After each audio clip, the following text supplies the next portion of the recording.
السلام علیکم ورحمۃ اللہ وبرکاتہ۔ محترم حضرات و خواتین، اپنے دین و دنیا دونوں سے باخبر رہیں۔ آج بروز پیر قمری اور ہجری کیلنڈر 1443 کے مطابق سفر کی تاریخ 5 ہے اور شمسی کیلنڈر 2021 کے مطابق ستمبر کی تاریخ 13 ہے۔ إن الصلاة كانت على المؤمنين كتابا موقوتا۔ بے شک نماز کا مومنوں پر اوقات مقررہ میں ادا کرنا فرض ہے۔ تو چلیے ہم نمازوں کا اہتمام شروع کریں اور اگلی 5 نمازوں کے اوقات نوٹ کریں۔ شہر کڑپا میں آج فجر کا ابتدائی وقت 4:51 ہے، 4:50 ہے۔ آخری وقت 6:02 ہے، 6:02 ہے۔ اس کے 1 منٹ بعد طلوع آفتاب ہے۔ ظہر کا ابتدائی وقت 12:11 ہے، 12:11 ہے۔ عصر کا ابتدائی وقت 4:32 ہے، 4:30 ہے۔ مغرب کا ابتدائی وقت 6:23 ہے، 6:20 ہے۔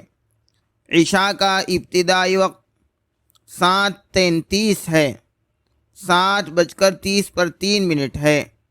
عشاء کا آخری وقت 4:46 ہے، 4:40 ہے۔ اور سحری کا آخری وقت بھی یہی ہے۔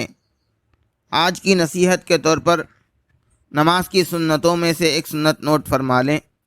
فرض نماز کی تیسری اور چوتھی رکعت میں سورہ فاتحہ کا پڑھنا سنت ہے۔ آخر میں نوٹ فرما لیں کہ 5 وقتہ نمازوں کے یہ اوقات 3 دن پیر منگل چہارشنبے کے لیے ہیں۔ من جانب دفتر محکمہ شرعیہ اسلامیہ، مسجد فاطمۃ الزہرا، محل نقاش کڑپا، آندھرا پردیش۔ بسم اللہ الذی لا یضر مع اسمہ شیء فی الارض ولا فی السماء وہو السمیع العلیم۔ عزیز مکرم، ابو داؤد شریف کی روایت میں ہے، حضرت نبی کریم صلی اللہ علیہ وسلم فرماتے ہیں، جو شخص صبح سویرے یا رات کے وقت یہ دعا 3 مرتبہ پڑھا کرے تو اس کو کوئی چیز تکلیف نہیں دے گی۔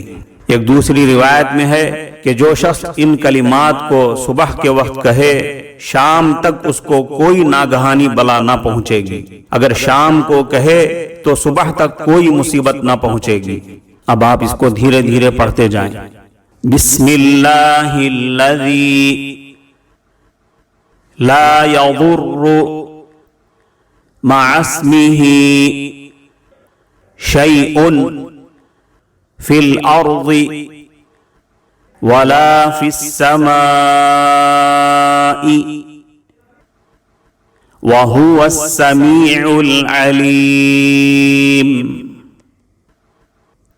اس کا ترجمہ ہے، اس اللہ کے نام سے صبح یا شام کی جا رہی ہے جس کے نام کی وجہ سے کوئی چیز آسمانوں میں اور زمین میں تکلیف نہیں دے سکتی۔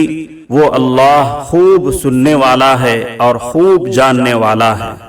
ایک روایت میں صبح شام کی ایک دوسری دعا بھی آئی ہے، اس کو بھی اس دعا کے ساتھ شامل کر لیں۔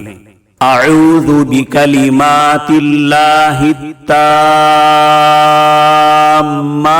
من شر ما خلق۔ اب آپ اس کو دھیرے دھیرے پڑھتے جائیں۔ اعوذ بکلمات اللہ التامات من شر ما خلق۔ اس کا ترجمہ ہے، میں اللہ کے پورے کلمات کے ساتھ پناہ چاہتا ہوں ہر اس چیز کی برائی اور شر سے جو اس نے پیدا کیا۔